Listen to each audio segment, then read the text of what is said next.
Hello friends, स्वागत है आप सभी का आपके अपने YouTube channel study session with HM में। तो फ्रेंड्स, आज हम जैसा कि आपको स्क्रीन पे दिख ही रहा होगा स्टार्ट करने वाले हैं अध्याय 16 भारतीय अर्थव्यवस्था के समक्ष चुनौतियों के पार्ट नंबर 7 को। इससे पहले हमने इस चैप्टर के 6 वीडियोस अपनी चैनल की प्लेलिस्ट में रख रखे हैं आराम से। अगर आपने अभी तक वो नहीं देखी है वीडियो सारे के सारे तो ज़रूर देखें।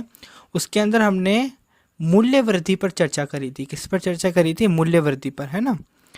संपूर्ण पाठ के अंतर्गत हमने भारतीय अर्थव्यवस्था के समक्ष चुनौतियों का अच्छी तरीके से विश्लेषण किया है, अच्छी तरीके से व्याख्यान किया है।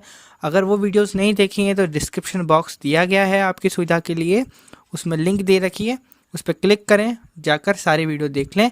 और आज की इस वीडियो को स्टार्ट करने से पूर्व मैं भारतीय अर्थव्यवस्था के समक्ष चुनौतियों की विषय वस्तु को आपके सामने रखना चाहूँगा।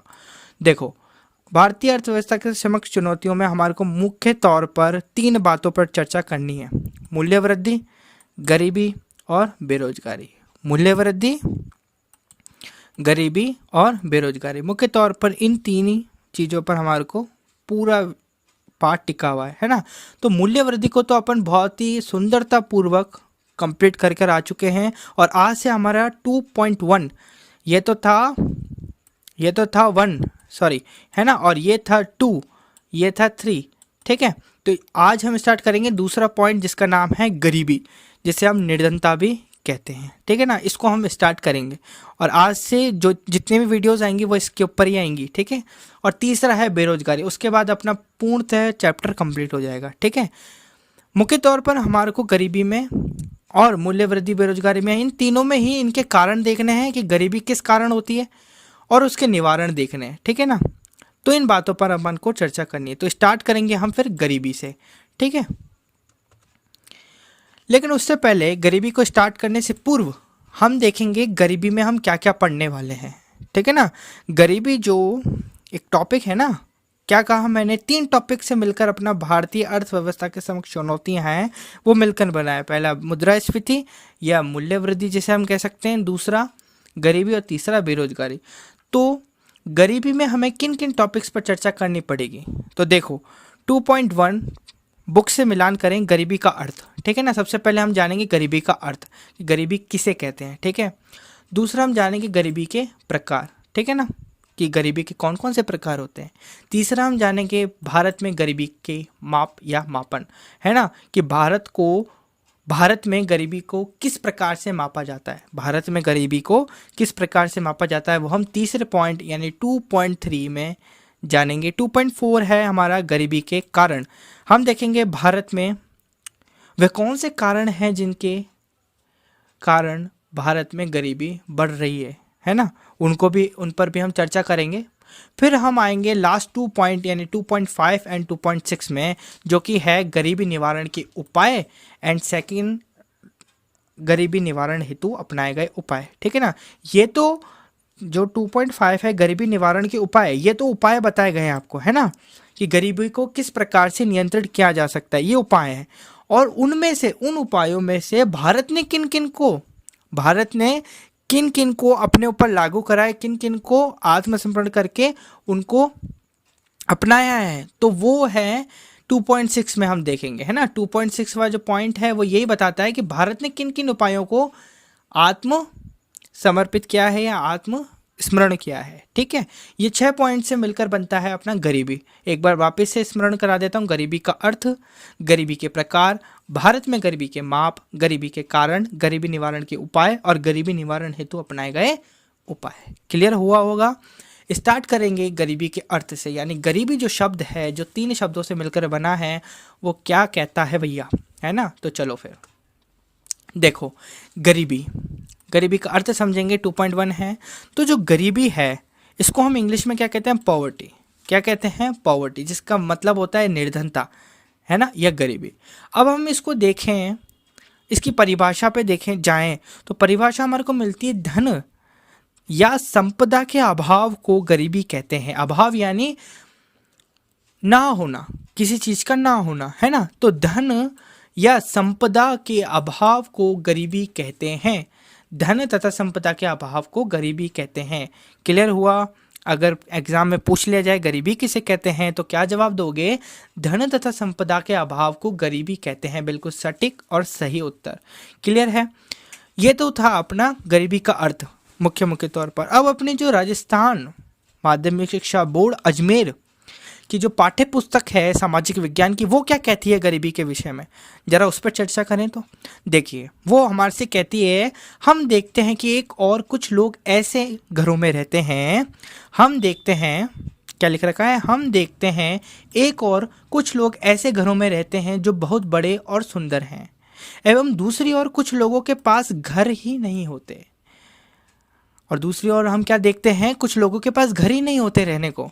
एक तो लोग ऐसे हैं जो बहुत बड़े बड़े घरों में रह रहे हैं और बहुत ही सुंदर घरों में रह रहे हैं, और दूसरी ओर हम देखते हैं कि कुछ लोगों के पास तो रहने के लिए घर ही नहीं है, या कच्चे घर होते हैं।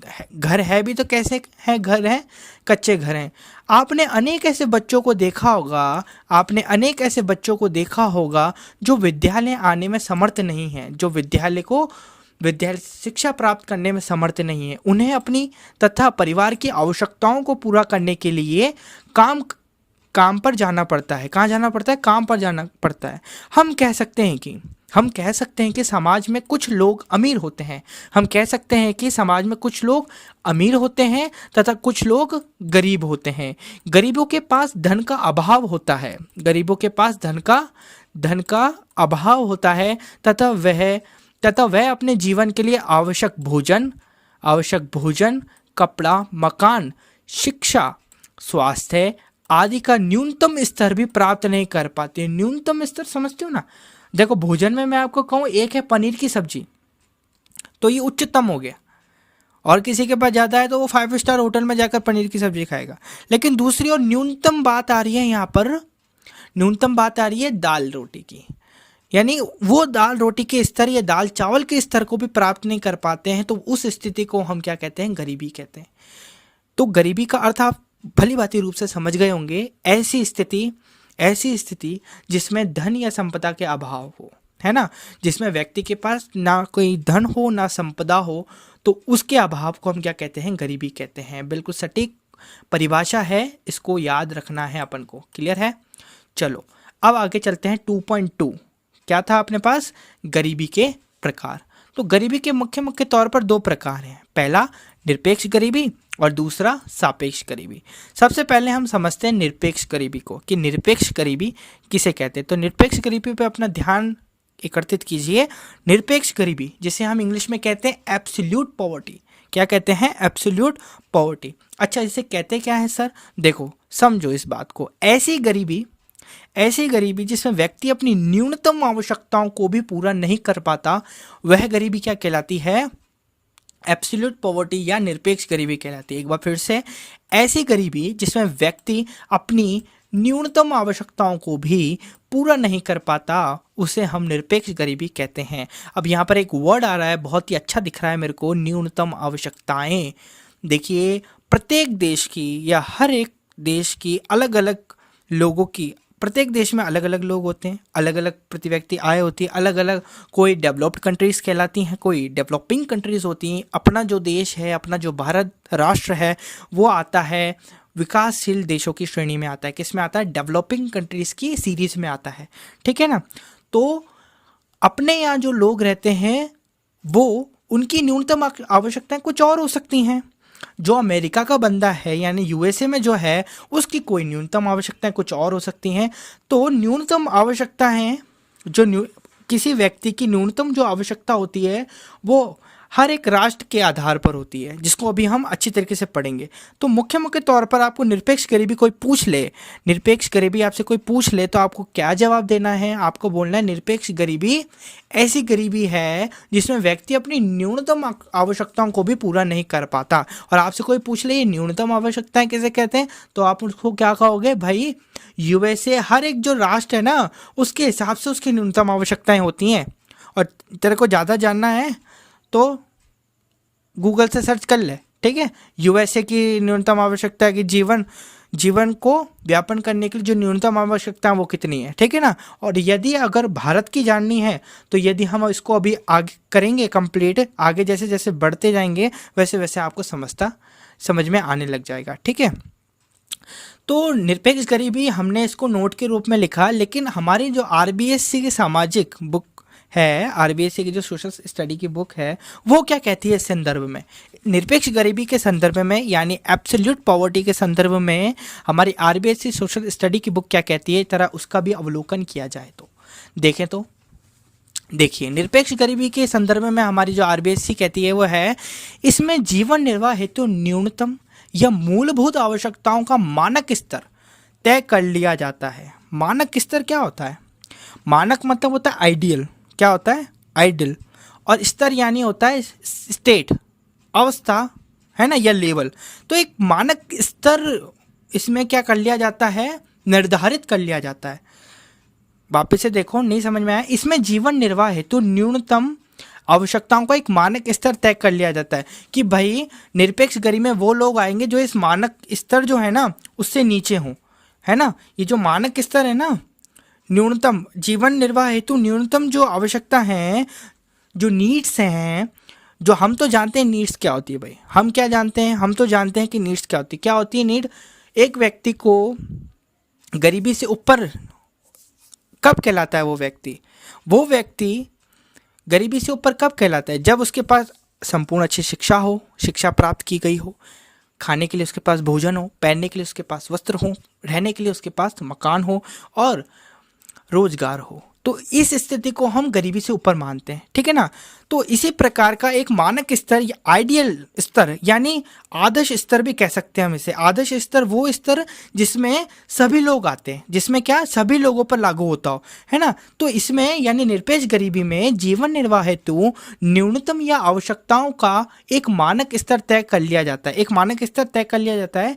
इसके पश्चात यानी इसके बाद उन लोगों को निरपेक्ष गरीबी की स्थिति में माना जाता है जो न्यूनतम आवश्यकताओं के मानक स्तर को प्राप्त नहीं कर पाए हैं, है ना। तो ये जो मानक स्तर होता है ना स्टूडेंट्स, ये जो मानक स्तर होता है वो प्रत्येक देश के हिसाब से अपना अपना होता है। क्लियर है? यूएसए का अलग होगा मानक स्तर, उसने अलग मानक स्तर तय कर रखा होगा।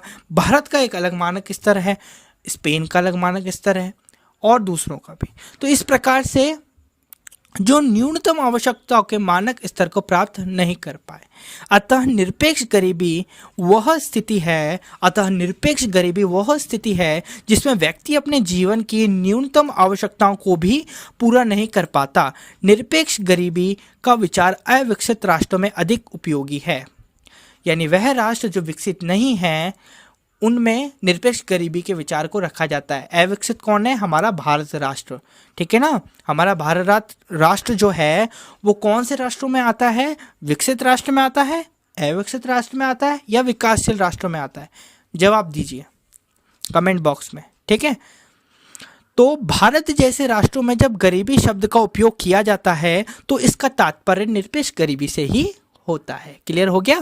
भारत जैसे राष्ट्रों में जब गरीबी शब्द का उपयोग किया जाता है, यानी भारत में जब हम किसी को बोलते हैं तू गरीब है, तो हम किसके विषय में चर्चा कर रहे हैं? हम चर्चा कर रहे हैं गरीबी के पहले प्रकार जिसे हम कहते हैं निरपेक्ष गरीबी या एब्सोल्यूट पॉवर्टी। तो बात चल रही है यहाँ पर भारत जैसे राष्ट्र में जब गरीबी शब्द का उपयोग किया जाता है तो इसका तात्पर्य निरपेक्ष गरीबी से ही होता है ना। न्यूनतम या मूलभूत आवश्यकताओं का मानक स्तर सभी राष्ट्रों में अलग अलग होता है। क्लियर हो गया ना? देखो, मैं जो स्टार्टिंग से बताता आ रहा हूँ वो बात अब आइए सामने आपके समक्ष। क्या बोल रहे हैं? न्यूनतम या मूलभूत आवश्यकताओं, क्या बोल रहे हैं? अंडरलाइन करें तो न्यूनतम या मूलभूत आवश्यकताओं का मानक स्तर यानी आदर्श यानी आइडियल स्टेट सभी राष्ट्रों में अलग अलग होता है, सभी राष्ट्रों में अलग अलग होता है। यह मानक स्तर राष्ट्र के विकास की स्थिति, लोगों के जीवन स्तर, अर्थव्यवस्था में मुद्रास्फीति की स्थिति आदि पर निर्भर करता है। अच्छा, अब कोई पूछ लेगा सर ये जो मानक स्तर है वो अलग अलग राष्ट्रों का अलग अलग क्यों होता है, सभी राष्ट्रों का एक क्यों नहीं होता? तो मैं उस बच्चे को बताऊंगा कि तू आराम से बैठ और मेरी बात को समझ। अगर तूने ये वीडियो पहले इस चैप्टर की पहले वाली वीडियोस देखी होती तो ये बात नहीं बोलता। क्या है कि मानक स्तर अलग अलग क्यों रखा जा रहा है? उस देश की स्थिति के कारण, उस देश के विकास की स्थिति के कारण, कि उसकी जो विकास की दर है, उस देश में जो विकास की जो दर है वो किस प्रकार की है, क्या न्यूनतम है या कम है, जो होनी चाहिए उससे कम है या जो होनी चाहिए उससे ज़्यादा है। जैसे चाइना, अभी हम देखें वर्तमान में कि चाइना की अर्थव्यवस्था बहुत अधिक हो गई है, जबकि कोरोना काल में सभी जो राष्ट्र हैं उनकी जो विकास स्थिति है वो लगातार घटती ही जा रही है, ठीक है ना। और भारत की तो अधिक से अधिक घट गई है। तो इस स्थिति में हम देख सकते हैं कि जो चाइना है उसमें निरपेक्ष गरीबी का जो स्तर है, जो मानक स्तर है, थोड़ा उच्च हो सकता है, ठीक है ना, भारत की तुलना में अपेक्षाकृत, ठीक है ना। तो समझो यह मानक स्तर राष्ट्र के विकास की स्थिति, लोगों के जीवन स्तर, यानी लोग किस प्रकार का जीवन जीने। भारत में हम देखते हैं बहुत ही भिन्नता पाई जाती है, हर एक व्यक्ति अलग अलग प्रकार का जीवन स्तर प्राप्त किए हुए हैं, यानी जीवन स्तर यानी लाइफ स्टाइल। हर एक गरीब की लाइफ स्टाइल देख लो, एक अमीर की लाइफ स्टाइल देख लो, उसके मध्य भी बातें होती हैं। ऐसा नहीं एक अमीर और एक गरीब, उसके मध्य आता है मध्यम वर्ग, जिनकी लाइफ स्टाइल भी कुछ अलग होती है। वो उनके पास पैसा होता है खर्च करने के लिए, लेकिन वह भविष्य को ध्यान में रखते हुए कार्य करते हैं। तो इस प्रकार के भारत में हर एक प्रकार के लाइफ स्टाइल्स अपनाई जाती हैं। तो यहाँ बात चल रही है यह मानक स्तर, जो मानक स्तर है यानी जो आइडियल स्टेट है निरपेक्ष गरीबी की, तो वो किस पर डिपेंड करती है? एक बार फिर से हो जाए, पहला विकास की स्थिति पर। किसकी विकास की स्थिति पर? उस देश की, उस राष्ट्र की, उस कंट्री की। क्लियर है? विकास की स्थिति, लोगों के जीवन स्तर, अर्थव्यवस्था में मुद्रास्फीति की स्थिति। अब मेरे से ये मत पूछना कि सर मुद्रास्फीति किसे कहते हैं, ठीक है, इसके लिए आपको पीछे जाना पड़ेगा, ठीक है। अर्थव्यवस्था में मुद्रास्फीति की स्थिति आदि पर निर्भर करता है। क्लियर है? चलो फिर ये कारक सभी राष्ट्रों में अलग अलग होते हैं, अतः सभी राष्ट्रों में निरपेक्ष गरीबी के निर्धारण हेतु न्यूनतम आवश्यकताओं का मानक स्तर अर्थात गरीबी रेखा भी भिन्न भिन्न होती है। हम देखते हैं हमारे पास भारत की यदि हम चर्चा करें तो बात आती है बीपीएल की, बिलो पॉवर्टी लाइन, गरीबी रेखा, है ना। हम देखते हैं जो व्यक्ति बीपीएल लाइन से भी नीचे है उसको हम गरीब मानते हैं। क्लियर है ना? ठीक है, तो भारत का तो आपको बता दिया मैंने बीपीएल, और दूसरे अन्य देशों का दूसरा होता है, ठीक है। ये तो हुआ 2.2 गरीबी के प्रकार में 2.2.1 यानी निरपेक्ष गरीबी। अब स्टार्ट करेंगे हम 2.2.2 यानी सापेक्ष गरीबी। तो सापेक्ष गरीबी हमने देखा था, निरपेक्ष गरीबी पहला था, दूसरा था सापेक्ष गरीबी। तो सापेक्ष गरीबी को देखेंगे तो सापेक्ष गरीबी को इंग्लिश में कहा जाता है रिलेटिव पॉवर्टी। रिलेटिव पॉवर्टी, अच्छा रिलेटिव मतलब क्या होता है पहले तो ये समझ लो। रिलेटिव मतलब होता है अपेक्षा या तुलना, तुलना करना किसी की, है ना। तो यहाँ पर समझो तुलनात्मक गरीबी, इसका दूसरा नाम भी हो सकता है तुलनात्मक गरीबी। सापेक्ष गरीबी का दूसरा नाम क्या हो सकता है? तुलनात्मक गरीबी। क्लियर है? अब समझते हैं सापेक्ष गरीबी किसे कहते हैं। तो मोटे तौर पर क्या कहते हैं हम? ऐसी गरीबी, मोटे तौर पर हम क्या कहते हैं? ऐसी गरीबी जिसमें समाज या राष्ट्र के विभिन्न वर्गों के मध्य, समझ में आना चाहिए क्या बात है। और ये समाज या राष्ट्र, यहाँ बात किसी प्रत्येक व्यक्ति की नहीं हो रही है, ध्यान दीजिए, एक मनुष्य की नहीं हो रही है, यहाँ पर बात हो रही है पूरे एक समाज की, पूरे एक राष्ट्र की। तो बात हो रही है यहाँ पर ऐसी गरीबी जिसमें समाज या राष्ट्र के विभिन्न वर्गों के मध्य आय या धन या उपभोग व्यय के कारण उपभोग व्यय के वितरण में सापेक्षिक असमानताओं का माप सापेक्ष गरीबी कहलाता है। यानी एक देश की दूसरे देश की तुलना की जाती है, जैसे भारत और यूएसए की हम तुलना कर रहे हैं, है ना। और किस आधार पर तुलना कर रहे हैं? उसकी आय के आधार पर, उसके धन के आधार पर, उसके उपभोग व्यय के वितरण के आधार पर।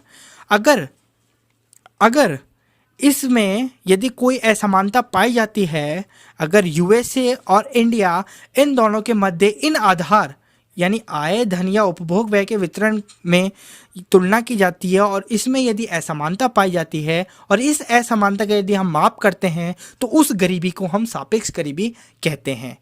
समझ में आया? याद क्या करना है? ये जो लिखा हुआ है सामने, ये जो लिखा हुआ है याद तो ये करना है अपन को, समझना क्या है जो मैंने समझाया। ठीक है, क्या समझाया मैंने? भारत और यूएसए का उदाहरण देके आपको समझाया, इन दोनों में गरीबी की क्या हो रही है, तुलना हो रही है कि किस में कितनी ज़्यादा तुलना है, और वो तुलना किसके आधार पर हो रही है, उन दोनों के मध्य आय की, कि दोनों में से आय किसके ज़्यादा है धन में, ये धन किसकी सबसे ज़्यादा है।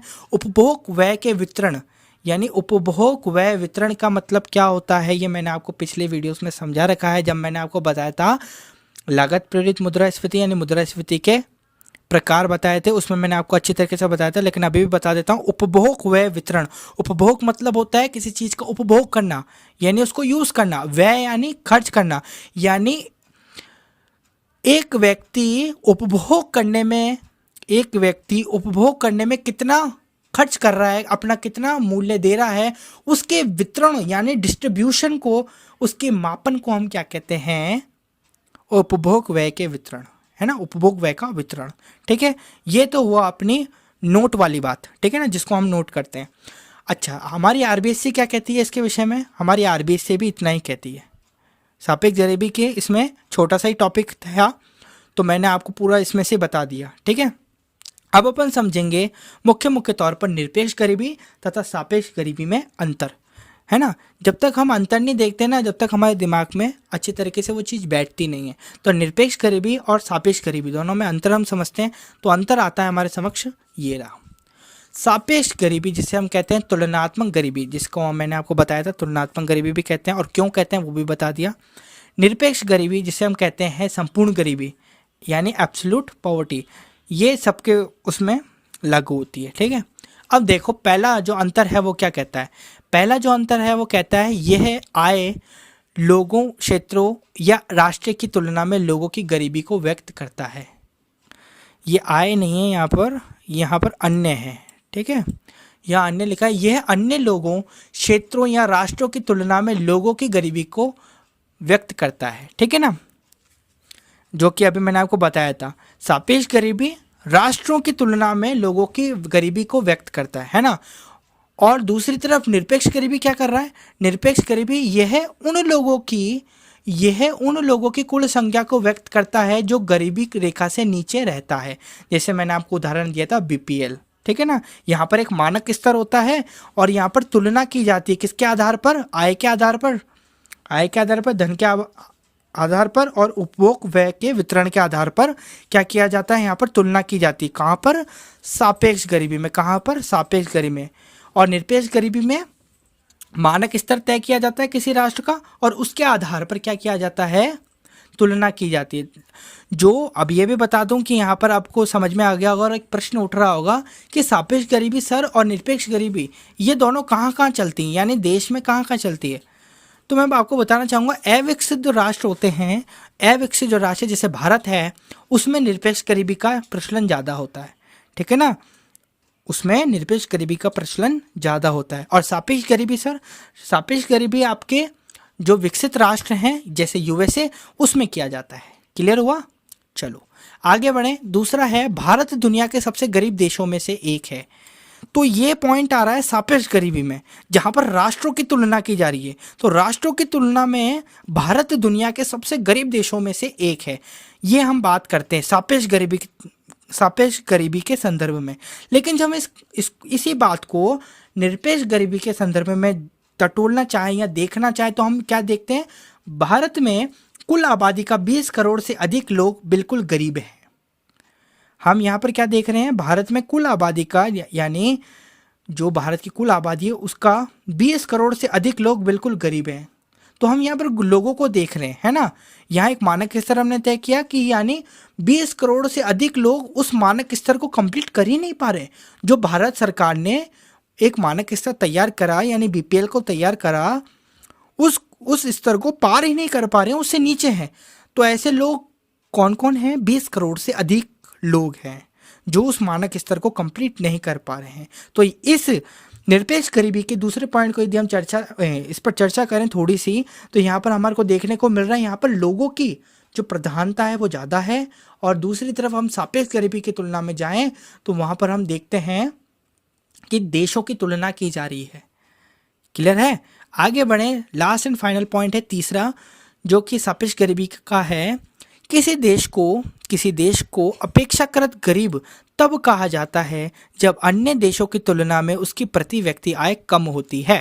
मैंने आपको बताया था, अभी अभी बताया था, 3 कारणों से, 3 के आधार पर हम देखते हैं। पहला धन, दूसरा आय और तीसरा उपभोग व्यय का वितरण।